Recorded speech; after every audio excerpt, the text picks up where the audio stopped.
Jésus, nous t'élevons. Jésus, nous te rendons toute la gloire. Que ton nom soit élevé, Jésus. Le nom au-dessus de tous les noms, c'est Jésus. Le nom de notre salut, c'est Jésus. Le nom de notre guérison, le nom de notre restauration, le nom dans lequel nous nous confions, c'est le nom de Jésus. David dit, je m'écris, loué soit l'Éternel, et je suis délivré de mes adversaires. Lorsque, Seigneur, nous invoquons ton nom, tous nos adversaires tombent à nos pieds. Seigneur, ton nom est le nom le plus puissant.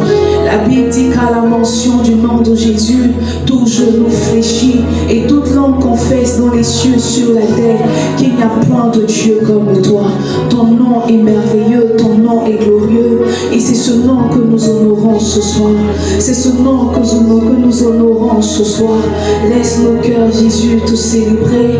Laisse nos cœurs t'honorer. Laisse nos cœurs t'adorer pour ce que tu as fait pour nous, pour le sacrifice à la croix, pour la victoire, Seigneur, dans tous nos combats. Nous voulons t'honorer. Merci pour ta grâce. Merci pour ta présence en ce lieu.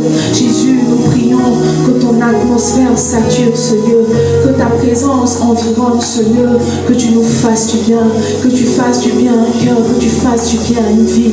Seigneur, que tu nous visites encore ce soir. Merci, Seigneur, pour ta grâce. Merci, Seigneur, pour ta fidélité. Et parce que tu es présent ce soir, Jésus, nous voulons t'acclamer. Nous voulons t'acclamer, Jésus.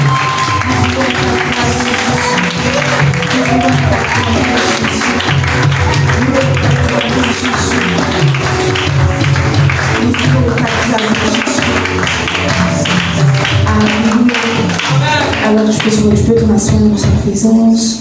Prends la peine de saluer ton frère, prends la peine de saluer ta soeur. Dis-lui bonsoir, bienvenue dans la présence de Dieu. Dis-lui bonsoir, tu m'as manqué. Et je suis heureuse que tu sois mon partenaire, n'est-ce pas? Que tu sois mon voisin ce soir. Je sais qu'à cause de toi, l'atmosphère sera particulière. Amen, amen. Alors, on peut prendre nos Bibles ce matin, ce soir, ce jour, mon cher. Matin, jour et soir. Prenons nos Bibles dans le livre de Luc, Luc 10. On va lire versets 38 à 42. La Bible dit, quand Jésus était en chemin avec ses disciples, il entra dans un village et une femme nommée Marthe le reçut dans sa maison. Verset 39. Elle avait une sœur nommée Marie qui, s'étant assise aux pieds du Seigneur, écoutait sa parole. Marthe, occupée à divers soins domestiques, survint et dit, Seigneur, cela ne te fait-il rien que ma sœur me laisse pour servir? Dis-lui donc de m'aider. Le Seigneur lui répondit, Marthe, Marthe, tu t'inquiètes et tu t'agis pour beaucoup de choses. Une seule chose est nécessaire. Marie a choisi la bonne part qui ne lui sera point ôtée. Amen. Amen. Alors, aujourd'hui est notre premier dimanche, pas notre premier, mais notre premier dimanche officiel, n'est-ce pas, du mois d'avril. Parce que le dimanche dernier, nous célébrions la mort et la résurrection de Jésus. Donc aujourd'hui, naturellement, comme tous les mois, nous entamons un nouveau thème. Et j'ai bien voulu prendre, n'est-ce pas, cette portion d'écriture comme texte de référence. Pourquoi? Parce que il y a une déclaration dedans, n'est-ce pas, une déclaration de Jésus dedans qui a vraiment attiré mon attention. La Bible dit que alors que Jésus se rendait à Béthanie, n'est-ce pas, il a décidé ce jour-là de souper dans la maison de Lazare, son ami. Donc Lazare était un bon ami à Jésus. Et donc dans la maison de Lazare, il y avait sa sœur Marthe et il y avait sa sœur Marie. Et la Bible dit que parce que Marthe a entendu que Jésus venait chez eux à la maison, elle a décidé de mettre les petits plats dans les grands, ou bien les grands plats dans les petits. Dans tous les cas, elle a décidé de faire un mets royal pour recevoir le roi. Donc elle a décidé peut-être de faire du kégenou, un peu de couscous, avec du raisin dedans. Demande à ton frère, c'est quoi ton plat préféré? Demande-lui, c'est quoi ton plat de fête? Parce qu'il y a plat préféré puis il y a plat de fête. Quand on dit c'est la fête, là, toi c'est quoi qui est ton plat? Moi, quand on dit c'est la fête, quand on dit c'est le bonheur, quand on dit c'est le malheur, quand on dit c'est la joie, quand on dit c'est la tristesse, mon plat préféré c'est salade. C'est salade. Parce que tu vois, dis à ton voisin que le pasteur est une blanche. Parce que quand il dit salade, il y a ton voisin qui m'a regardé, ils ont dit que c'est la salade, c'est quoi? Salade, c'est entrée pour toi, mais salade pour moi, c'est un repas, n'est-ce pas? Et donc la Bible dit que Marthe a commencé à mettre les petits plats dans l'écran pour recevoir Jésus comme il se devait. Et alors qu'elle était affairée en cuisine, elle se disait que peut-être que sa sœur Marie allait venir l'aider peut-être à ranger la maison. Pendant qu'elle est en train de préparer, Marie range la maison, Marie est en train de faire la table. Mais elle se rend compte qu'elle est en train de préparer, elle est en train de tourner un peu dans la maison, mais que Marie est assise au pied de Jésus et en train d'écouter ce que Jésus dit. Quand on regarde les traditions anciennes par exemple, les hommes se mettaient dans un endroit pour parler pendant que les femmes, n'est-ce pas, étaient affairées aux choses de la maison. Donc c'était pas commun de venir trouver une femme assise parmi les hommes en train d'écouter ce qu'ils sont en train de dire. Et elle interpelle Jésus parce que c'est un ami de la maison. Elle dit: Seigneur, est-ce que ça te fait rien que ma soeur me laisse seule pour servir? Genre, tu n'es pas dérangé par je peux préparer pour toi, Marie t'écoute. C'est qu'à lui vous allez manger. Bon, si elle était ivoirienne, c'est plus ou moins ce qu'elle est en train de dire. Cela ne te fait-il rien que ma soeur me laisse seule pour servir? Et puis elle donne un ordre à Jésus. Elle dit: dis-lui donc de m'aider. Dis-lui donc de m'aider. Mon bien. À part Marc et puis Pierre, je n'ai pas encore vu dans ma vie les gens qui ont gros cœur. Elle dit: dis-lui donc de m'aider. Si la dit que quand Jésus a dit à ses disciples qu'un moment va arriver où je vais partir, il a dit que Pierre le reprit. La Bible n'a pas dit que Pierre lui a parlé doucement, elle a dit que Pierre le reprit. Pierre lui a donné conseil qu'il n'avait pas parlé comme ça. Tiens, ton frère gros cœur. Donc elle aussi, elle a dit: mais attends, dis-lui donc de m'aider. Pas la masse, dis-lui donc de m'aider. Jésus, toujours serein, avec le fruit de l'esprit en lui, n'est-ce pas? Verset 41, il dit: Marthe, tu t'inquiètes et tu t'agites pour beaucoup de choses. Tu es trop agité, Marthe, que tu vois, une seule chose est nécessaire. Il dit: une seule chose est nécessaire. Marie a choisi la bonne part, celle qui ne lui sera point ôtée. En d'autres termes, il y avait beaucoup de parts à choisir dans cette histoire-là. Mais Marie a choisi la bonne part. Elle a choisi la meilleure part. Pas que la part que tu as choisie n'est pas bonne, mais à l'instant T, là, ce que Marie était en train de faire était la bonne chose à faire. Vous voyez la déclaration de Jésus qui a attiré mon attention. Reviens s'il te plaît sur le verset 41. Quand Marc était en train de se plaindre, la chose qu'il lui a dit, il dit: tu t'inquiètes et tu t'agites pour beaucoup de choses. Auparavant, la Bible dit qu'elle servait, n'est-ce pas? Mais Jésus a qualifié son service d'agitation parce que tu vois, elle était en train de faire la bonne chose dans le bon moment. Et c'est comme si au ciel, n'est-ce pas, les choses que nous faisons, même qui sont bonnes, mais qui ne sont pas dans la bonne saison, sont enregistrées peut-être, si je veux m'exprimer ainsi, d'agitation. Bon, je ne sais pas si vous faites comprendre ça, d'agitation. Maintenant, je veux que tu demandes à ton frère: penses-tu être agité? Demande à ton frère, demande-lui: penses-tu être agité? Ton frère dit quoi? Ton frère dit quoi? Ton frère dit quoi? Il est très agité. Regardez, Jésus était en train de dire à Marthe que tu vois, parce que tu n'es pas en train de faire la bonne chose au bon moment, tu es considéré comme quelqu'un d'agité. Souvenons-nous, je le disais ce matin, en Acte 6, la Bible dit que les disciples sont allés voir les apôtres, n'est-ce pas? Elle dit que en ce temps-là, le nombre des disciples augmentait. Et les hellénistes murmuraient contre les Hébreux parce que leurs veuves étaient négligées dans la distribution qui se faisait chaque jour. Donc c'est comme si l'église primitive avait mis un système de sorte à ce que chacun reçoive la nourriture chaque jour. Et les disciples ont constaté que la manière de distribuer le pain n'était pas très équitable, la manière de distribuer la nourriture n'était pas très homogène. Alors les disciples ont décidé de prendre rendez-vous, n'est-ce pas? Et ils ont convoqué les 12. Ils ont convoqué les 12, ils ont convoqué les apôtres. Maintenant, les apôtres ont répondu, n'est-ce pas? Les 12 convoquaient la multitude et ils leur ont répondu que, vous voyez, il n'est pas convenable. Il n'est pas convenable que nous laissions la parole de Dieu pour servir aux tables. Il n'est pas convenable. C'est comme si dans la saison où nous sommes là, ce qui est important, c'est la parole de Dieu. Et donc nous ne pouvons pas laisser la parole de Dieu pour venir partager la nourriture en deux groupes. Je le disais ce matin, la Bible a dit, Jésus a dit à la femme qui a versé le parfum sur ses pieds, n'est-ce pas, qui a embaumé ses pieds, il lui a dit que partout où cet évangile sera proclamé, ton nom sera cité, c'est ça, non? Moi aussi, j'ai des personnes à citer chaque fois qu'on va parler de partage de nourriture. Leurs noms seront cités partout où où on parlera de partage de nourriture. Est-ce que tu sais qu'il y a 2 femmes mariées, adultes, qui sont passées chacune minimum 2 fois sur la table d'accouchement, qui se sont battues dans cette église pour une bouteille de bissap? Tu me crois pas?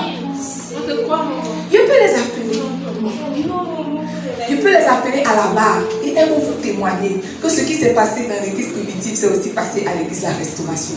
Elles se sont battues pour une bouteille de bissap et elles ont décidé, comme si ça ne suffisait pas, de m'appeler moi le pasteur en témoin pour venir juger affaire de bissap dans bouteille, bissap. Et j'étais tellement choquée. Et je dis, mais vous deux, vous travaillez, vous deux, vous êtes mariés, vous deux, vous avez accouché. Et c'est moi, la jeune fille, vous appelez de juger affaire de bissap. Mes amis, les choses qui se font aujourd'hui se sont déjà faites hier. Salomon a dit, il n'y a rien de nouveau sous le soleil. Il n'y a absolument rien de nouveau sous le soleil. Quand je préparais ce message, je me suis rappelé, il dit que ton Salomon n'en parle. Salomon n'en parle. Il y a longtemps, les gens se battent à l'église pour juger. Les jours d'agapé, on m'a servi, on m'a pas servi, tu te fâches dans la maison pour dire qu'on t'a pas servi. Ça n'a pas commencé par toi. Dis à ton frère, ça a commencé dans l'église primitive. Ça a commencé dans l'église primitive. Et vous voyez, les apôtres ont répondu qu'il n'est pas convenable que nous laissions le ministère de la parole, que nous laissions le ministère de la prière pour venir partager la nourriture. C'est comme s'ils avaient compris que la chose bonne à faire dans leur saison, c'était se concentrer sur le ministère de la parole et sur le ministère de la prière. Alors ils ont désigné des personnes, n'est-ce pas, pour distribuer la nourriture et c'est là qu'est né le ministère des diacres. Ce que je suis en train de dire, c'est qu'on peut faire une bonne chose, mais quand elle n'est pas faite dans la bonne saison, elle devient une mauvaise chose. Tu vois, faire un enfant, c'est une bénédiction, mais faire un enfant à 14 ans, ça ressemble à une malédiction parce que toi-même, tu n'as pas encore achevé ta croissance et tu es sous-ouvert. Toi encore, on te donne petit déjeuner. Quand tu viens ajouter ton nouveau fils prodige dessus, c'est difficile, c'est délicat. Donc, une bonne chose qui n'est pas faite dans la bonne saison devient une mauvaise chose. Maintenant, tu vois, notre église aussi est dans une certaine saison. Dis à ton frère certaine saison. Dis à ton frère certaine saison. Cette année 2026, n'est-ce pas? Nous avons déclaré que 2026 est notre année du mouvement. Est l'année où nous allons bouger. Est l'année où nous allons mouiller le maillot. Est l'année où nous avons décrété que nous rentrons hier, nous sortons demain. Ça ne veut rien dire, mais ça veut dire qu'on ne compte pas nos heures. On rentre hier, on sort demain. C'est l'année du mouvement. C'est l'année où nous avons décidé de mouiller le maillot, de casser les briques, n'est-ce pas, pour l'avancement de l'œuvre de Dieu. Et tu vois, si tu fais partie de cette église, quand tu n'es pas en train de penser mouvement, quand tu n'es pas en train de réfléchir mouvement, quand tu n'es pas en train de prier mouvement, quand tu n'es pas en train de parler mouvement, quand tu n'es pas en train de faire mouvement, n'est-ce pas, tu es une personne agitée. Maintenant, redemande à ton voisin, tu es agité ou tu n'es pas agité? Demande-lui, tu es agité ou tu n'es pas agité? Ton voisin dit quoi? Il est agité parce qu'il n'est pas en train de parler mouvement, parce qu'il n'est pas en train de penser mouvement. Certainement pour la vie de ton voisin, dans son esprit, cette saison-là, c'est sa saison de mariage. Alléluia. Certainement pour ton voisin, cette saison-là, c'est sa saison de percée financière. Alléluia. Il y a des voisins qui a fait un songe qu'on a vu en train de voyager pour aller au Mexique pour laisser son pasteur à Baba ici. Alléluia. Faut pas acclamer. Faut pas acclamer. Tu vas rester avec moi ici à Baba. Faut pas acclamer. Tu vas pas au Mexique. Nous deux, on est à Baba jusqu'à ce que la saison change, n'est-ce pas? Mes amis, c'est notre saison de mouvement. C'est notre saison de mouvement. Et tu vois, toute l'église est censée être engagée dans la saison du mouvement. Et tu vois, que tu sois invité, que tu sois pas invité, que tu sois nouveau, que tu sois pas nouveau, que tu sois converti, que tu sois pas converti. Ma maman dit que quand tu arrives quelque part, que tout le monde marche à gauche, commence à marcher à gauche. C'est arriver devant la maman t'expliquer pourquoi on marche à gauche, n'est-ce pas? C'est notre saison de mouvement. Dis à ton frère, saison de mouvement. Dis-le bien, saison de mouvement. Et vous voyez, la saison de mouvement pour nous abrite plusieurs réalités. La première réalité que notre saison de mouvement abrite, n'est-ce pas, c'est la proclamation de l'évangile. C'est la proclamation de l'évangile. Peut-être que vous ne le savez pas, mais personne ne se convertit si on ne lui prêche pas Jésus. Peut-être que tu penses que c'est extra, c'est quelque chose de... C'est un système miraculeux. C'est vrai que dans une partie de la conversion, il y a le miraculeux. Mais tu vois, la conversion commence quand on annonce Jésus. La Bible dit, je crois que c'est dans Romains, il dit oh, qu'ils sont beaux les pieds de ceux qui annoncent l'évangile. Mais comment en entendant-ils parler si personne ne prêche? Si personne ne prêche, si personne ne prêche. Si personne ne prêche l'évangile, les gens ne se convertiront pas.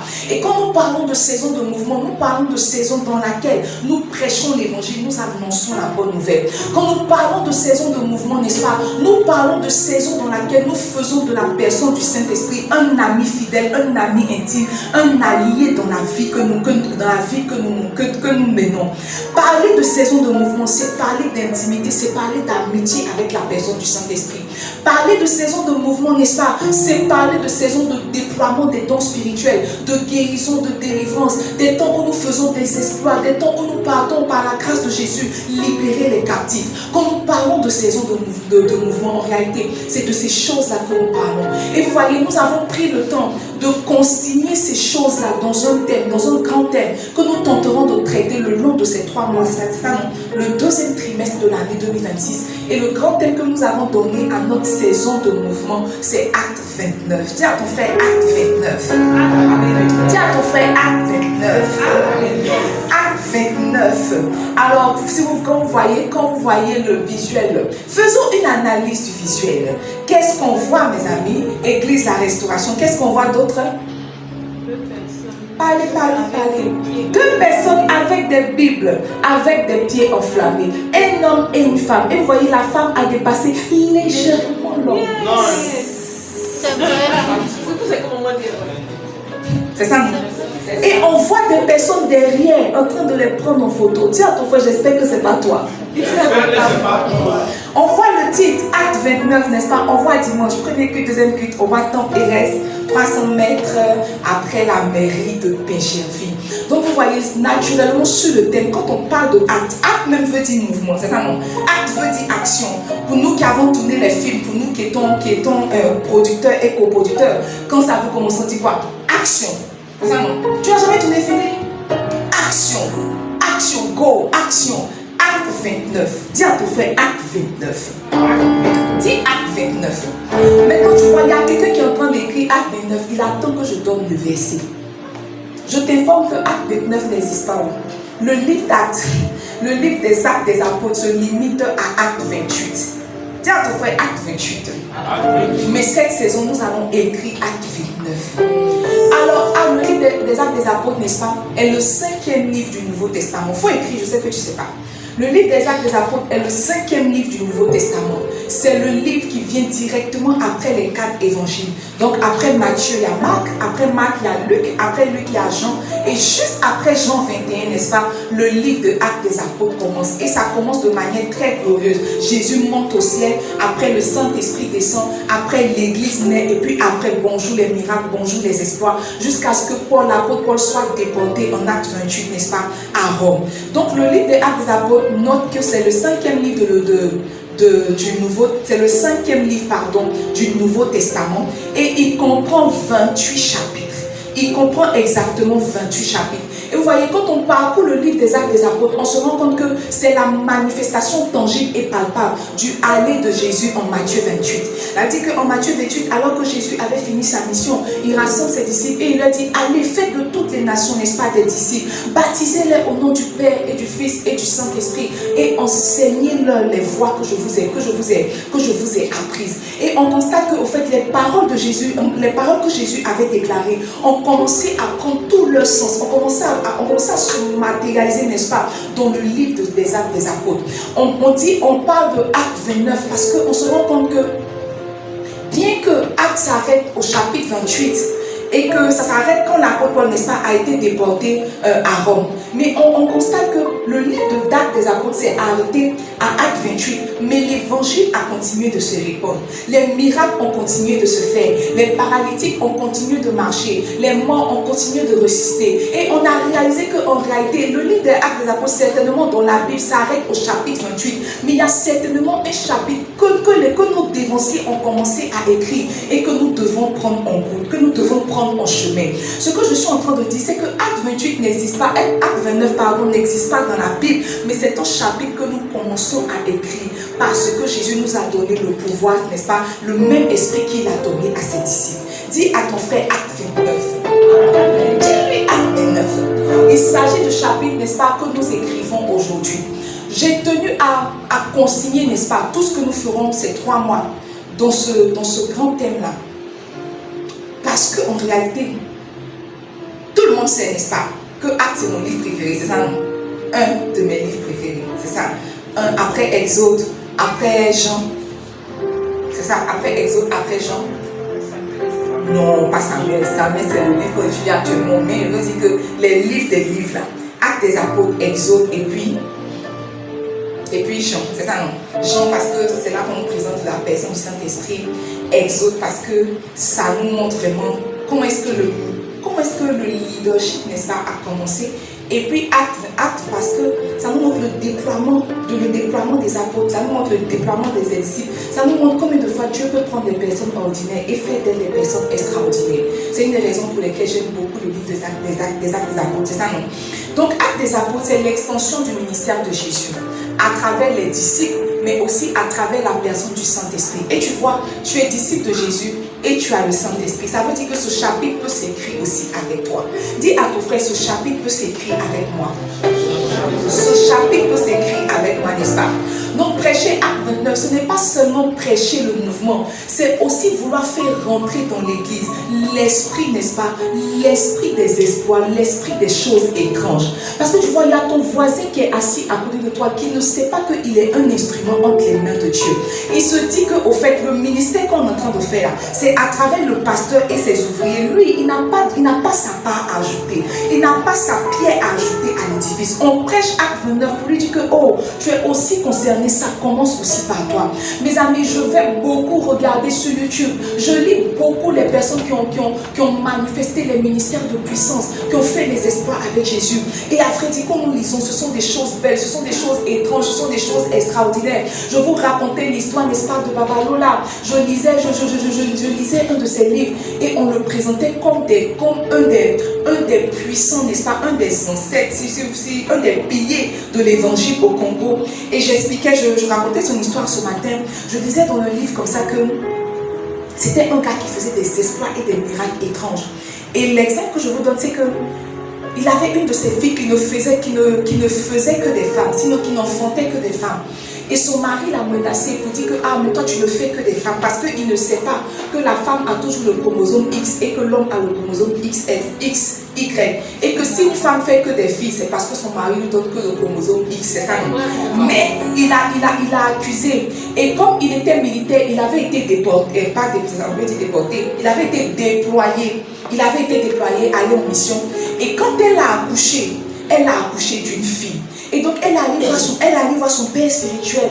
Et elle lui a dit que mais papa, tu as dit que j'allais faire un garçon. J'ai accouché une fille, mon mari va venir bientôt. Il va me chasser. Et elle était toute tourmentée, elle pleurait. Elle était toute tourmentée et elle pleurait. Et l'homme de Dieu lui a dit calme-toi. Et le livre dit qu'il a pris la petite fille. Il a soulevé la petite fille. Il a rendu grâce à Jésus. Quand il a donné à sa maman, c'était un garçon. Wow. Tu dis, il y a ton voisin qui a dit parce que tu vois, il ne croit pas. Il ne croit pas. Mes amis, comment j'ai lu d'abord, j'ai fermé le livre d'abord, j'ai dit attends un instant d'abord, j'ai réouvert. Mes amis, c'est étrange. Et il expliquait dans la même portion, dans la même partie du livre, il expliquait comme ça qu'ils étaient partis baptiser, lui et puis Benson Idaosa. Ils étaient allés dans l'eau baptiser, sauf qu'il y avait beaucoup de crocodiles dans l'eau et les gens ne voulaient pas rentrer dans l'eau pour se faire baptiser. Alors Benson Idaosa est rentré dans l'eau. Quand il est rentré, les crocodiles sont sortis. Il a baptisé les gens. Quand ils sont partis, les crocodiles sont rentrés. Ils sont rentrés. Il y a ton voisin qui lutte contre une migraine avec Doliprane. Alors que tu vois, les gens comme toi et moi ont fait des exploits étranges.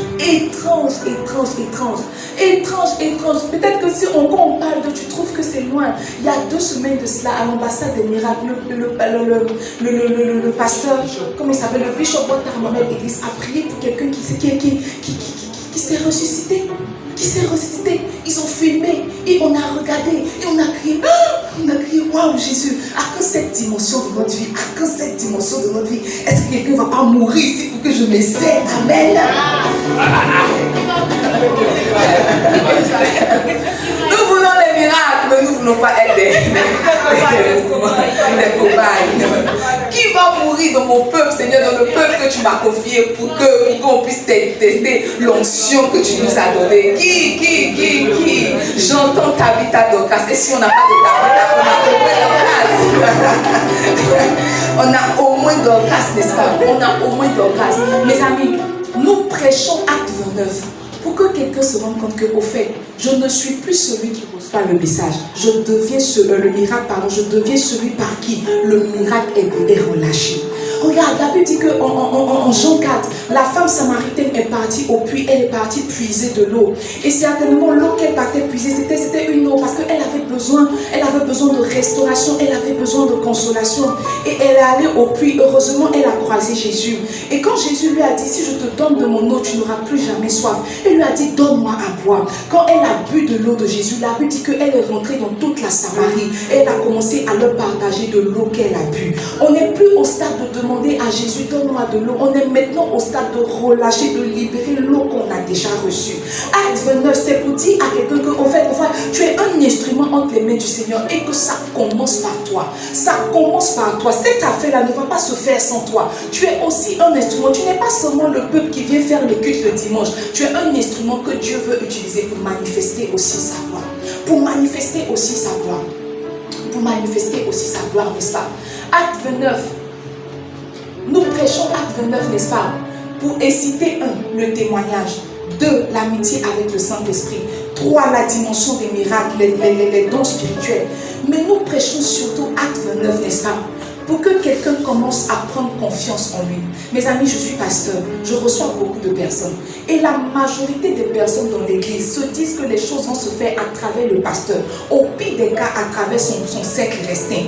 Il y a quelqu'un qui ne s'imagine pas qui peut prier pour quelqu'un pour que la personne ressuscite.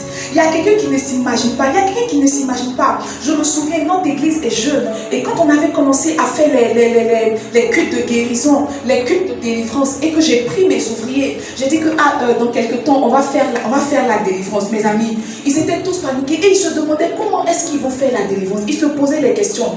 Et un jour, par la grâce de Dieu, un vendredi, c'est ça, puisque Dieu est avec nous, à la veillée du vendredi, il y a un démon qui s'est manifesté. Je pense que Dieu a fait ça pour nous éduquer. Il y a un démon qui s'est manifesté. Et tout le peuple regardait le pasteur. Tout le peuple se disait que c'était le pasteur qui allait venir. Mais le pasteur était assis très sereine et elle avait croisé ses pieds. Je regarde mes ouvriers me regardent. Le démon se manifeste, mes ouvriers me regardent. Mes ouvriers se sont dit qu'aujourd'hui ils étaient commando. Ils n'avaient pas idée que c'était le jour de leur jour.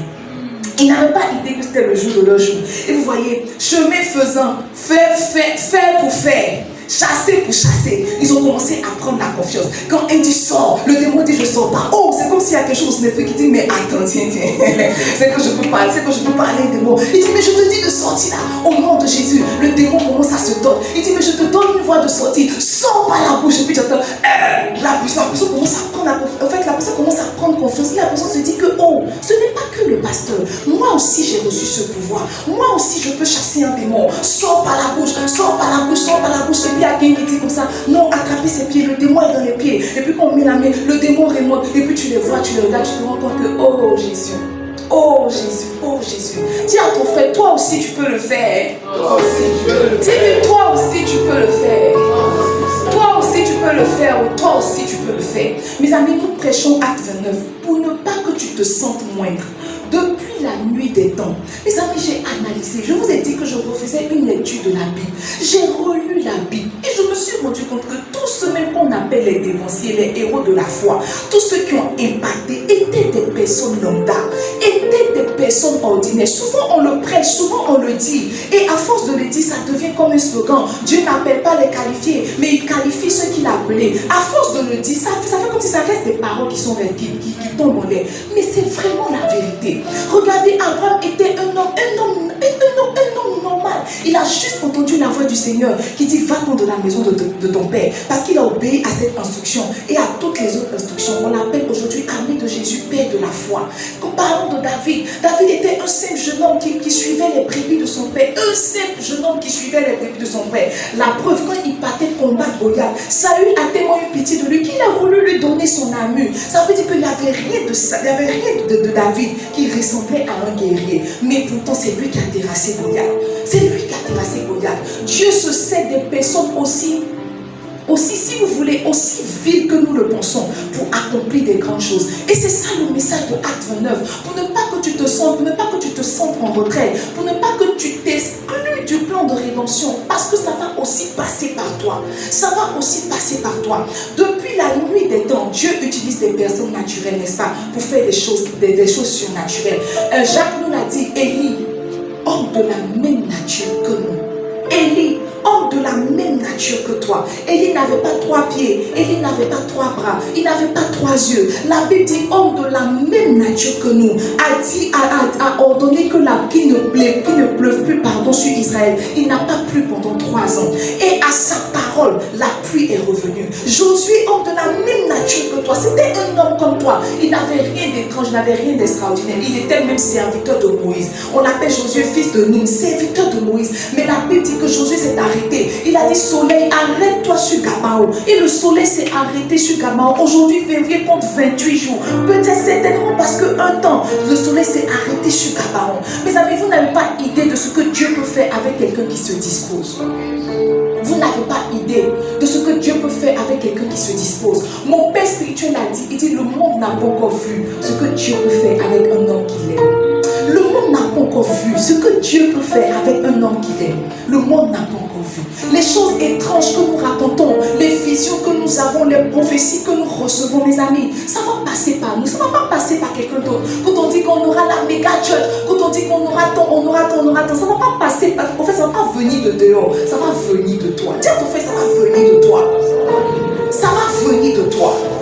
Ce que je suis en train de dire, c'est que le mouvement commence par toi. Acte 29, ça commence par toi. Ça commence par toi. Donne-moi le psaume, s'il te plaît. Le psaume 115, le verset 16. La Bible dit, les cieux des cieux sont les cieux de l'Éternel. Mais il a donné la terre au Fils de l'homme. Les cieux appartiennent à l'Éternel. Et il a donné la terre au Fils des hommes. Généralement, nous prions pour le réveil. Généralement, nous prions pour que Dieu envoie des personnes dans sa maison, des serviteurs dans sa maison. Nous prions pour qu'il y ait des conversions, pour que des personnes donnent leur vie à Jésus. Vous voyez, le verset dit que les cieux sont à l'Éternel, n'est-ce pas? Les cieux sont les cieux de l'Éternel, mais il a donné la terre au Fils des hommes. En d'autres termes, quand Dieu veut travailler sur la terre, quand Dieu veut déployer son mouvement sur la terre, quand Dieu veut accomplir son œuvre sur la terre, il ne passe pas par des esprits, il passe par des hommes, parce qu'il a donné la terre au Fils des hommes. Il nous a donné la terre. Donc, même quand Dieu veut se déployer, même quand Dieu est grand, il a une grande vision, il a besoin de s'établir en un homme pour accomplir ce qu'il doit accomplir. Pour accomplir ce qu'il doit accomplir. Souvenons-nous de Exode, il a dit à Moïse, j'ai entendu les cris de mon peuple, ces cris sont montés vers moi. Maintenant je viens à toi pour que tu partes le délivrer. Je peux délivrer, j'ai la capacité de délivrer, mais tu vois, j'ai donné la terre au Fils des hommes. J'ai besoin d'un homme en qui m'investir pour aller faire. Moïse a dit, Seigneur, je ne sais pas parler, je suis bête. Il dit, mais c'est moi qui ai fait la bouche. Tout ce que je te demande, c'est que tu te disposes afin que je t'utilise. Tout ce que je te demande, c'est que tu te disposes afin que je t'utilise. Afin que je t'utilise. On a lu dans Ésaïe ce matin. Il dit qui enverrai-je? Ésaïe dit, j'ai entendu la voix du Seigneur. Me dit, qui enverrai-je? Qui marchera pour nous? Je répondis, me voici, envoie-moi. Dieu n'a jamais cherché des personnes qualifiées. Il n'a pas dit qui de qualifié, qui de fort, qui de loin, qui de grand. Il dit, qui enverrai-je? Qui marchera pour nous? Ésaïe a répondu, me voici, envoie-moi. Me voici, envoie-moi. Il disait dans son, il dit, j'ai trouvé David, mon serviteur. Ça veut dire que Dieu cherche quelqu'un. Dieu cherche quelqu'un en qui s'investir. Dieu cherche quelqu'un en qui rentrer et accomplir ce qu'il a décidé d'accomplir. Dieu entend les cris de ta famille, Dieu entend les prières de ta maman, mais Dieu ne descend pas du ciel pour faire son œuvre. Dieu entend, Dieu voit les malédictions de ta famille. Dieu voit les autels qui vous réclament. Dieu voit toutes ces choses. Mais quand nous sommes en train de prier, Seigneur, délivre-nous. Seigneur, envoie la paix. Seigneur, envoie la joie. Seigneur, envoie la délivrance. Quand nous crions à Dieu, il entend. Mais pour la manifestation de ses œuvres, il a besoin de s'investir en un homme. Et vous voyez, le Saint-Esprit est un gentleman. Dieu lui-même est un gentleman. Je n'ai jamais lu dans la Bible où Dieu a forcé quelqu'un à faire son œuvre. Jamais. Jamais. Ou bien. Ou bien. Bon, sous réserve. Hein? Sous réserve. Mais je n'ai pas encore vu, sinon je ne me souviens pas avoir lu, que Dieu ait contraint quelqu'un à faire son œuvre. Tout ce qu'il fait, ce sont des propositions. Tout ce qu'il fait, ce sont des propositions. Voilà ce que je veux faire avec toi. Si tu es d'accord, allons-y courant. Si tu n'es pas d'accord, je vais passer à quelqu'un d'autre. Mon père spirituel rendait le témoignage. Il dit que alors que Dieu il sentait l'oppression de commencer à servir, alors qu'il sentait l'oppression de commencer à faire l'église, et il a dit à Dieu, je ne suis pas prêt, je ne veux pas. Dieu lui a dit, ce que je te demande, j'ai demandé à quelqu'un. Il a refusé. Si tu refuses, je vais passer à quelqu'un d'autre. Je vais passer à quelqu'un d'autre. Et il a senti ça comme une sorte de c'est ta dernière chance. Et il a accepté. Aujourd'hui, le CCR est ce qui est. Parce qu'un homme s'est disposé. Parce qu'un homme s'est disposé. Qui enverrait, Seigneur, me voici, envoie-moi. Qui enverrait, Seigneur, me voici, envoie-moi. Qui est-ce que j'enverrai dans ta famille pour envoyer la délivrance? Me voici, envoie-moi. Quand Gédéon s'est disposé, la première chose qu'on lui a demandé de faire, c'est de détruire l'autel de sa maison, l'autel de la maison de son père. Qui va aller détruire les autels de la maison de ton père? Qui va se tenir pour se dresser contre ce Goliath-là qui fatigue les femmes de ta famille, qui fatigue les hommes de ta famille? Qui? Dieu veut le faire, mais Dieu le fait à travers qui? Dieu le fait à travers qui? La Bible dit que alors que Jésus était en train de marcher, il marchait avec ses disciples. Et arrivé un moment, la Bible dit qu'il a vu un peuple. Le peuple était languissant. Le peuple, il a dit qu'ils étaient comme des brebis qui n'avaient pas de berger. Alors Jésus s'est arrêté, il a regardé. Et il a dit, la moisson est grande, mais il y a peu d'ouvriers. Quand il disait ça, il était entouré. C'est comme s'il était en train de dire, il y a beaucoup de personnes qui me suivent, mais il n'y a personne qui veut porter la charge avec moi. Il n'y a personne qui veut porter la charge avec moi. Il n'y a personne qui veut faire l'œuvre avec moi. Nous sommes beaucoup à nous saper. Venez à l'église le dimanche. Venez faire la louange. Venez faire les offrandes pour rentrer à la maison. On ne se rend pas compte que l'œuvre de Dieu s'appuie sur les hommes. L'œuvre de Dieu évolue avec les hommes. L'œuvre de Dieu se déploie avec les hommes. Se déploie avec les hommes. Il dit, Esaïe, qui enverrai-je? Qui est-ce que je vais envoyer? Mais surtout, qui va marcher pour moi? Qui va marcher pour ma cause? Qui va marcher pour mon œuvre? Il dit, Seigneur, me voici, envoie-moi. Me voici, envoie-moi. Si Dieu te pose la question ce soir, qu'est-ce que tu vas répondre? Me voici, envoie-moi. Ou est-ce que tu vas lui présenter tes propres projets? Seigneur, moi je voulais me marier à 25 ans. Seigneur, moi je veux faire mes enfants. Seigneur, moi je veux travailler d'abord. Seigneur, et mon projet là. Seigneur, et mes finances. Seigneur, Seigneur, Seigneur. Quand Dieu t'appelle, Esaïe a entendu la voix du Seigneur. Il a dit, me voici, envoie-moi. Tu entends la voix du Seigneur t'appeler ce soir. Et la première chose qui monte dans ton cœur, c'est de dire que, moi je suis trop jeune. Mais qui a dit que ce sont les vieux qui servent Jésus? Qui a dit que ce sont les vieux qui servent Jésus? C'est pendant qu'on est jeune, on sert le Seigneur. C'est David qui l'a dit. Il dit, j'ai été jeune, j'ai vieilli, je n'ai point vu le juste abandonné, ni sa postérité mendier le pain.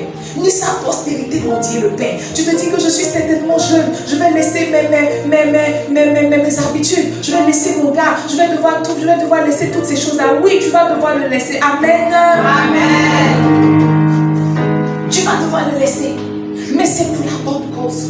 Mais c'est pour la bonne cause, c'est pour la bonne cause, c'est pour la bonne cause. Mes amis, quand je suis rentrée dans mon bureau à midi et que j'ai commencé à prier, j'ai dit, oh Seigneur, vous savez, le plus grand défi des églises, ce n'est pas les démons. Non. Avant même que les églises détestent, on nous avait déjà donné la victoire sur Satan et ses suppôts. On nous avait déjà donné la victoire. Je vous ai donné le pouvoir de se marcher sur les serpents, les scorpions. Jésus n'était pas encore mort quand on nous avait déjà donné la victoire, n'est-ce pas? À la croix, il a dit qu'il a humilié Satan. Il a humilié. Ce qui s'est passé à la croix, là, c'est une victoire par humiliation. Mais avant la croix, on nous avait déjà donné la victoire sur les serpents, les scorpions. Il dit, je voyais Satan tomber du ciel comme un éclair. C'est pas ça. On avait déjà la victoire sur Satan. Le plus grand défi des églises, c'est les ouvriers. C'est les ouvriers. On peut avoir des ouvriers en quantité, mais peu d'ouvriers en qualité. Peu d'ouvriers qui peuvent mettre leurs intérêts de côté pour servir la cause de Dieu. Parce que vous voyez, la plupart de ceux qui viennent à l'église viennent prendre, ils ne viennent pas donner.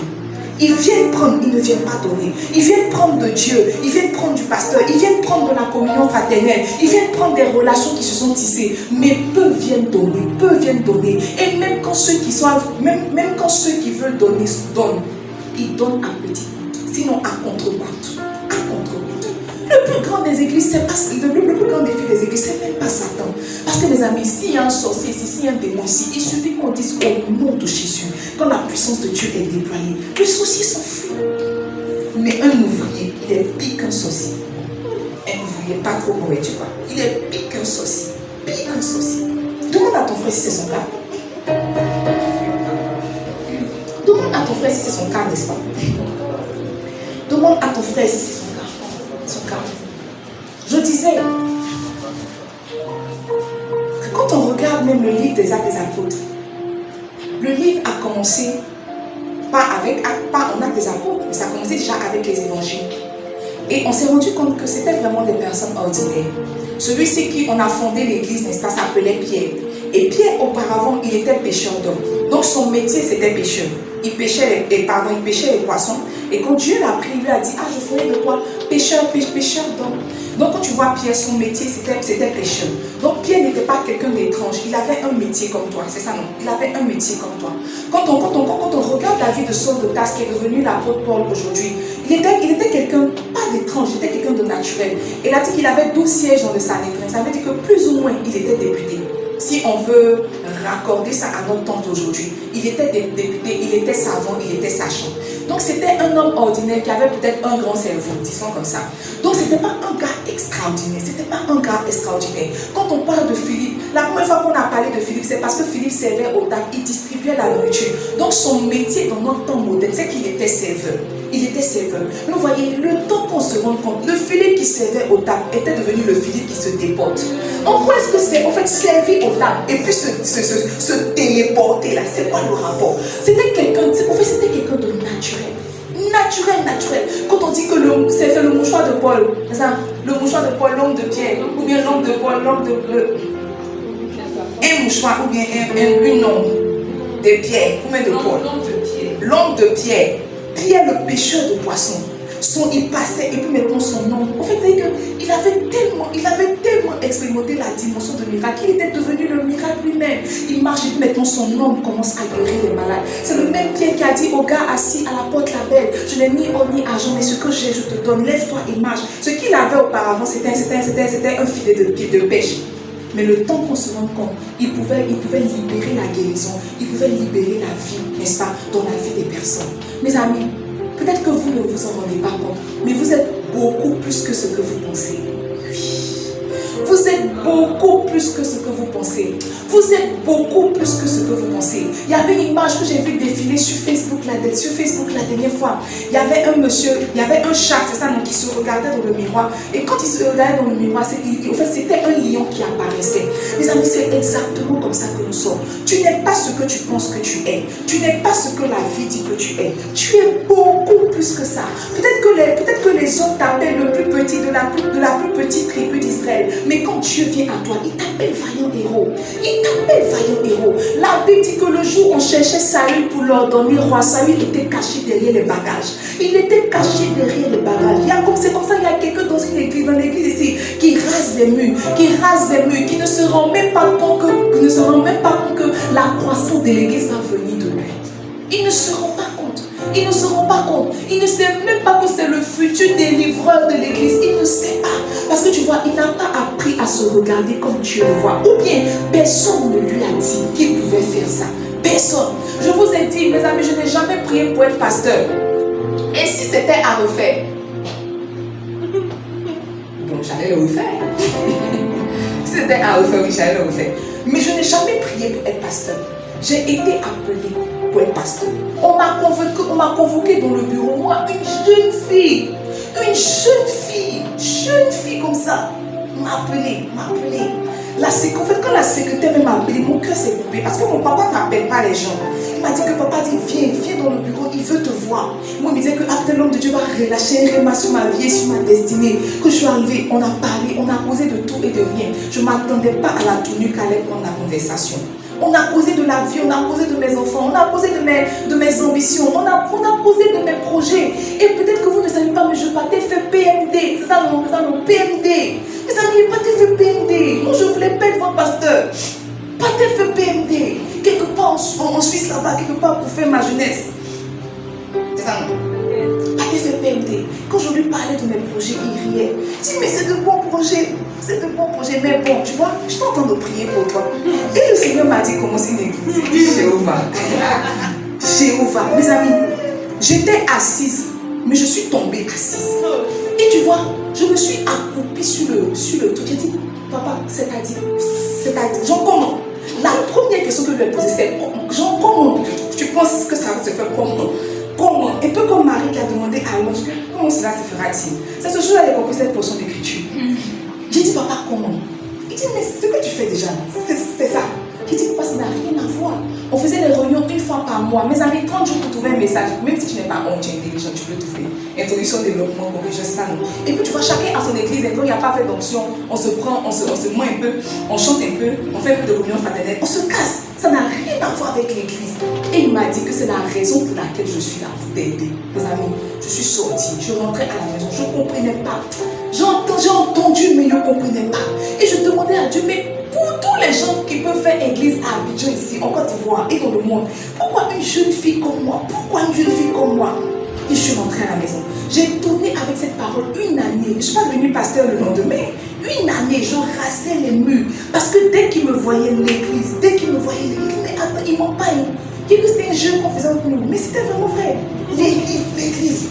Et un jour, il m'a appelé. Il dit, mais je te dis de faire l'église, tu ne fais pas l'église. Je dis, papa, je ne trouve pas de salle. C'est pas que je ne trouvais pas de salle. Je ne comprenais pas. Il m'a dit, mais tu as une maison. Il dit, commence au salon. J'ai dit, Jéhovah. Jéhovah. Et le 2 juillet, on a enlevé tous les fauteuils. On a placé les chaises. On a commencé le culte. Le premier culte, mes amis, il devait être la salle. Le salon était rempli. J'ai prêché, lui, on voulait les images. Il dit, oh, tant que tu n'as pas commencé l'église. Le dimanche, il a suivi. On était 3. Mon mari, moi. Des beaux, oui. Et puis une chambre qui passait par là. Mais c'est une chambre, ça fait comme ça, c'était notre chambre. Une chambre qui passait par là.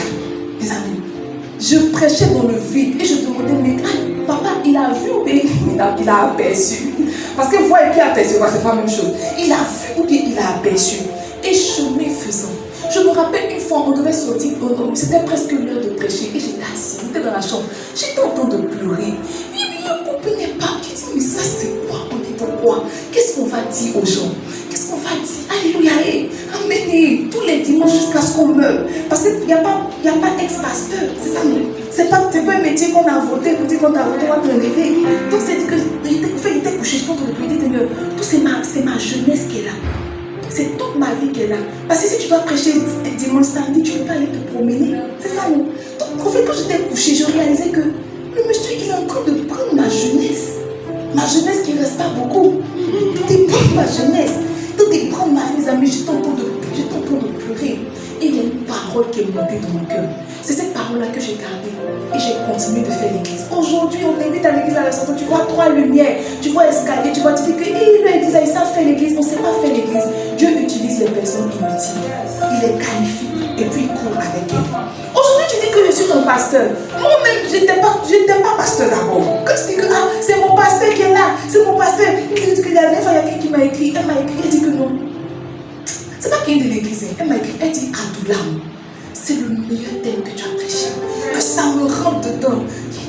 Il est fini, il dit, c'est là. Mes amis, peut-être que vous ne le savez pas, mais c'est dimanche après dimanche, mardi après mardi, que je savoure les victoires. Je n'ai pas de plan de carrière de pastoral. Je dis qu'en mai, voilà ce qu'on va faire en juin. Il n'y a pas de plan. C'est comme ça, on dit pas. C'est pas après pas. Quand on a une victoire, quand on a fait le culte des nations, on a une victoire. Je dis Jéhovah, thank you. On avance. Quelle est la prochaine étape? Quelle est la prochaine étape? Mais le temps qu'on se rend compte, c'est en train de faire 3 ans. Et on aura une église pérenne qui va aller jusqu'à 100 ans, qui va aller jusqu'à 200 ans, qui va aller jusqu'à 300 ans. On est en train de bâtir quelque chose de pérenne. Je te donne des témoignages. Pourquoi? Parce que tu vois, de même que je ne me voyais pas avec arrêtée à une chaîne.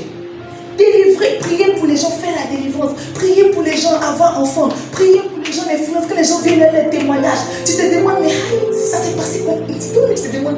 La dernière fois, M. Thomas m'a appelé, m'a rendu témoignage. J'ai dit, mais attends, si ça peut arriver dans la vie de M. Thomas, mais pourquoi ça n'arrive pas dans la mienne? je me suis rappelé qu'il n'y a aucun arbre qui mange ses fruits.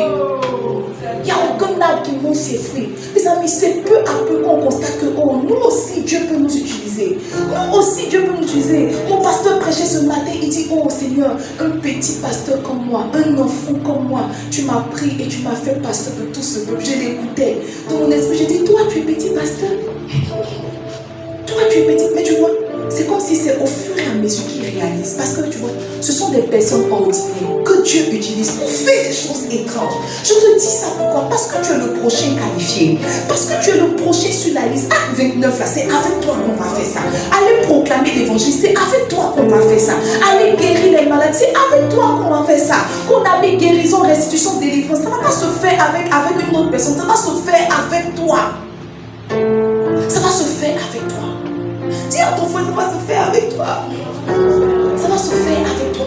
Et voyez, la plupart des excuses que les gens donnent pour ne pas se donner tout entier, pour ne pas vraiment se donner tout entier, pour ne pas servir Dieu, pour ne pas se disposer comme étant un instrument de réveil, c'est qu'ils se disent que ils ne veulent pas le ministère du pupitre. C'est ça, non? Qui ne veut pas le ministère du pupitre? Tous mes ouvriers vont lever la main, mais ça ne compte pas. Je parle des gens du peuple. Qui ne veut pas le ministère du pupitre? Il y a quelqu'un qui lève sa main, mais elle est ignorée, mais elle continue de lever sa main. Mes amis, vous ne savez pas, mais ici, dès que tu es ouvrier, ta finalité c'est pasteur. Voilà. Ta finalité c'est pasteur. Peut-être que tu ne sais pas, mais de la manière qu'on m'a pris au dépourvu, c'est comme ça que tu seras pris au dépourvu. Et les gens ne veulent pas le ministère du pupitre. Les gens ne veulent pas être pasteur. Je ne sais pas pourquoi. Pourtant, c'est le plus beau métier au monde. C'est vraiment le plus beau métier au monde. Mais les gens ne veulent pas être pasteur. Les gens ne veulent pas prêcher l'évangile. Les gens ne veulent pas se tenir devant une chaire, n'est-ce pas, pour parler aux gens. Parce que ce n'est pas facile de s'arrêter devant les gens pour prêcher. Et puis les gens te regardent dans tes yeux, ils regardent dans ta bouche. Et puis tu sens qu'ils sont en train de te dire que vous pouvez venir partir à la maison. C'est délicat. C'est vraiment très délicat. C'est pour ça que quand on est prêché, il n'y a pas les gens dans les yeux. Mon mais il n'y a pas une bonne fille, donc ça m'arrange. Si vous me regardez, vous me répondez. Mais je veux dire que ce n'est pas évident. Et je crois aussi que Dieu n'a pas appelé tout le monde au ministère du pupitre. Mais Dieu a appelé tout le monde à avoir de l'impact. Tout le monde a appelé à être disciple de Jésus et à avoir un certain impact. Peut-être pas à la même échelle, peut-être pas dans la même dimension, peut-être pas dans la même sphère, mais chacun de nous est appelé à avoir un impact, n'est-ce pas? Je veux lire une portion d'écriture ce soir et nous allons prier. Donne-moi Matthieu 27, versets 57 à 60. La Bible nous parle d'un homme, Joseph d'Arimathée. Le soir étant venu, arriva un homme riche d'Arimathée, nommé Joseph, lequel était aussi disciple de Jésus. Il se rendit vers Pilate et demanda le corps de Jésus. Et Pilate ordonna de le remettre. Verset 59. Joseph prit le corps, l'enveloppa d'un linceul blanc. Verset 60. Et le déposa dans un sépulcre neuf qu'il s'était fait tailler dans le roc. Puis, il roula une grande pierre à l'entrée du sépulcre et il s'en alla. Alors la Bible nous parle d'un homme appelé Joseph d'Arimathée. Vous voyez, quand on parle des disciples de Jésus, c'est un nom qui n'apparaît pas très souvent. C'est un nom d'ailleurs qu'on ne cite pas. Quand on parle des disciples de Jésus, tout de suite on pense Pierre, on pense Jacques, on pense Jean, on pense Matthieu, on pense toutes ces personnes-là. Mais on ne pense pas, n'est-ce pas, on ne pense pas Joseph d'Arimathée. Or la Bible dit qu'il était aussi disciple de Jésus. Il était riche et disciple de Jésus. Il y a quelqu'un qui pense que pour servir Dieu, il faut être forcément pauvre. C'est faux. C'est pas parce que tu as lu l'histoire de Lazare, les chiens ont lapé sa plaie jusqu'à il est mort, il est allé dans le sein d'Abraham, que tu vas finir comme Lazare. Je refuse le lazarisme dans ta vie au nom de Jésus. Amen. Je refuse ça. La pauvreté est un démon et nous chassons les démons ici. Amen. La Bible dit qu'il était riche. Il s'appelait Joseph d'Arimathée et il était aussi disciple de Jésus. Tu vois, peut-être qu'il ne chassait pas les démons comme Pierre, mais dans le plan de rédemption, il avait sa part à jouer. Peut-être qu'il ne s'asseyait pas avec les pieds là pour dire, oh maître, apprends-nous à prier comme Jean l'a appris à ses disciples. Peut-être qu'il ne faisait pas ça. Mais dans le plan de rédemption, il était un pion clé. La Bible dit que quand Jésus est mort, il allait demander son corps à Pilate. Mes amis, il faut être quelqu'un de très élevé pour aller parler directement à Pilate. N'est-ce pas? Donne-moi le verset 28. La Bible dit, il se rendit vers Pilate et demanda voilà le corps de Jésus. Et Pilate ordonna de le remettre. Ça veut dire que dans le système, dans la nation, dans l'État, Joseph d'Arimathée n'était pas petit. Donc tu peux être quelqu'un et servir Jésus. Servir Jésus ne t'empêche pas d'aller à l'école. Moi-même ton pasteur, je vais encore à l'école. PMD s'est transformé en MPD. Dieu est trop étrange. PMD s'est transformé en MPD, on ne comprend plus, n'est-ce pas? Moi-même ton pasteur, je vais à l'école. Moi encore, je vais à l'école. Et toi? Parce que tu t'es caché derrière l'évangile pour mentir, pour dire que Dieu t'a appelé tel que tu es. Dis à ton frère, c'est faux. C'est faux, c'est faux, c'est faux, c'est faux, c'est faux, c'est faux, c'est faux. Je ne critique pas, je ne juge pas. Mais une fois, j'écoutais quelqu'un en train de prêcher, puis il a dit là à la place de Dieu. Bon, une fois, on peut dire que c'est un petit problème. Deux fois, on peut dire que c'est un problème. Dans tous les messages, et tu vois, et il a donné comme expliqué que, ah, mais nous, la même c'est pour ça que Dieu nous a appelés. Oh. Dieu savait qu'on n'était pas parti à l'école, puis Dieu nous a appelés. Je n'ai pas jugé, mais dans mon esprit, je dis que, oh, Dieu peut t'appeler comme ça, mais tu peux au moins te reconditionner. Combien est-ce qu'on s'est 10 000 euros? Toi qui dis que non, quand on te parle, on n'a qu'à méditer, tu dis non, que j'arrive pas à méditer, pourquoi? Mes parents même, ils m'ont pas mis à l'école, autant méditer, mes parents étaient pauvres, c'est la faute de mes parents, ils m'ont pas mis à l'école. Tu as dit ça, 100 000, tu peux pas faire pour que tu sois digne. Mais pas tes parents, c'est toi. Ce ne sont pas tes parents, c'est toi. Tu peux mettre faux en, mais tu ne peux pas marcher pour aller à l'école, dire que ah, je veux apprendre à lire, je veux apprendre à écrire. Tu ne peux pas. Ce ne sont pas tes parents, c'est toi. Alors, Joseph d'Arimathée est parti vers Pilate. Il a demandé le corps de Jésus. Et Pilate a ordonné qu'on le lui remette. Donc, tu vois, il ne chassait pas les démons comme Pierre. Il ne savait pas prier comme Pierre. Mais dans le plan de rédemption, c'est comme si c'était la pièce maîtresse. Parce que si Jésus n'était pas enterré, il n'allait pas ressusciter. Bon, il allait ressusciter, mais il veut dire, la preuve allait être où? Quand vous partez en excursion en Israël, on dit que voici le tombeau, c'est ça non? Le tombeau est ouvert. Allez voir, le tombeau est ouvert. Là, vous dites que le tombeau, là, c'est Joseph d'Arimathée qui a fait creuser ça. Donne le verset 59, s'il te plaît. Verset 60. C'est ça non? Donc, dans un sépulcre neuf, qui s'était fait tailler. Donc, il avait déjà préparé. Tu vois, quand Jésus était en train de dire, ok, que bientôt je vais partir, je vais mourir, tout et tout là, il entendait ça. Et c'est comme si le Saint-Esprit a mis dans son cœur de commencer à préparer la chose.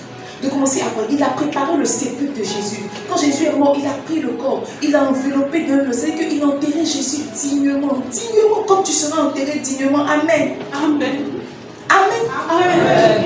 Tu es pas Dieu, tu sais, oui.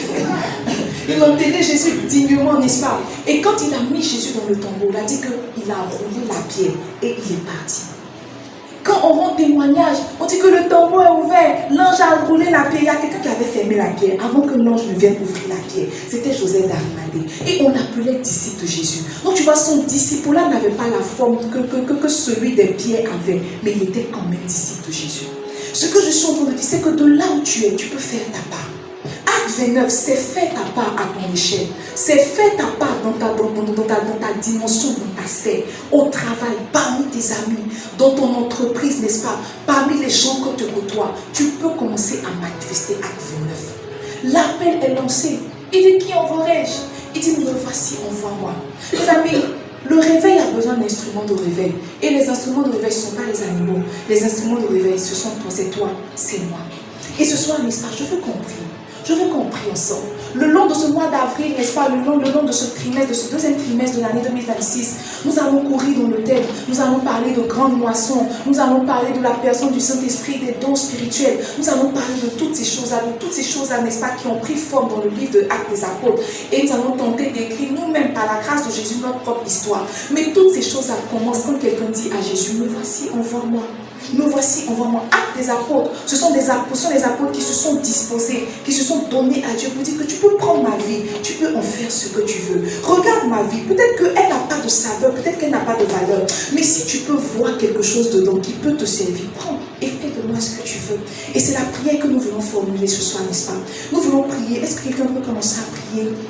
Est-ce que quelqu'un peut commencer à parler à Jésus? Seigneur, ce soir, je veux déposer ma vie sur l'autel. Seigneur, j'ai compris par ce message que tu cherches quelqu'un. J'ai compris que tu cherches quelqu'un à envoyer, quelqu'un que tu vas envoyer, quelqu'un qui marchera pour ta cause. Seigneur, je comprends que tu recherches des instruments de réveil, que tu recherches un homme, que tu recherches une femme qui peut se tenir à la brèche, Seigneur. Seigneur, tu as besoin de quelqu'un. Et ce soir, je viens te dire, me voici, envoie-moi. Je Seigneur, j'ai compris que tu utilises les personnes ordinaires pour faire des choses étranges. Toutes ces choses que nous racontons, tous ces livres que nous lisons, Seigneur, toutes ces personnes étaient des personnes ordinaires, mais ta grâce les a transformées. Ta grâce a fait d'eux des instruments de réveil. Moi aussi, je viens déposer ma vie sur l'autel et je viens te dire, Seigneur, tu peux m'utiliser. Tu peux faire de moi ce que tu veux. Seigneur, tu peux prendre mes incapacités, tu peux prendre mes insuffisances, tu peux prendre mes manquements. Seigneur, tu peux prendre ce qui reste de ma vie. Seigneur, aussi petite soit-elle, aussi insignifiante soit-elle, Seigneur, tu peux l'utiliser pour servir ta cause. Tu peux l'utiliser pour servir ta cause. Peut-être que je suis en train de me sentir comme Gédéon. Peut-être que je me sens faible. Peut-être que je me sens insignifiant. Mais j'ai lu que tu as fait de cet homme, Seigneur, un vaillant héros. Seigneur, laisse-moi m'appeler du nom par lequel tu m'appelles. Laisse-moi me voir, Seigneur, comme tu me vois.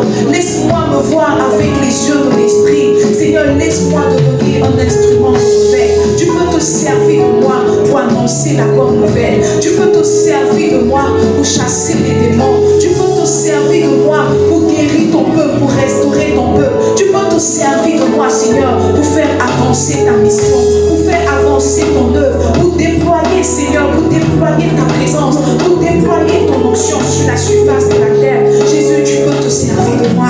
Ma vie est à toi, ma vie t'appartient. Je viens te la donner ce soir. Je viens te la donner ce soir. Dispose comme tu veux. Fais-en ce que tu veux. Fais-en ce que tu veux. C'est la prière de mon cœur ce soir. Si acte 29 commence par moi, laisse-moi me disposer. Laisse-moi me donner à toi. Laisse-moi me disposer. Laisse-moi me donner à toi. Que tu utilises ma vie, qu'elle te serve. Que tu utilises ma vie, qu'elle te serve, qu'elle te soit utile. Jésus, fais-moi grâce. Jésus, fais-moi grâce. Jésus, fais-moi grâce. Fais-moi grâce, Jésus. Fais-moi grâce, Jésus. Fais grâce à ton peuple, Jésus. Fais grâce à ton peuple, Jésus. Seigneur, je veux prier pour ton peuple. Jésus, au-delà d'un message, je prie que ce soit en esprit, Seigneur, qui est relâché dans cette église, qui entre directement dans les cœurs et qui commence à créer les transformations. Seigneur, je veux prier que les me voici, envoie-moi soient multiples, que des personnes, Seigneur, se donnent à toi et que tu utilises leur vie, Seigneur, pour ton œuvre, Seigneur. Tu utilises leur vie, Seigneur, à ta guise. Seigneur, nous savons que tu as besoin de personnes. La moisson est grande, mais il y a peu d'ouvriers. Alors, Seigneur, sers-toi de nous et fais de nous ce que tu veux. Merci pour ta grâce. Merci pour ta fidélité. Dans le nom puissant de Jésus-Christ de Nazareth, nous avons prié. Nous disons tous Amen.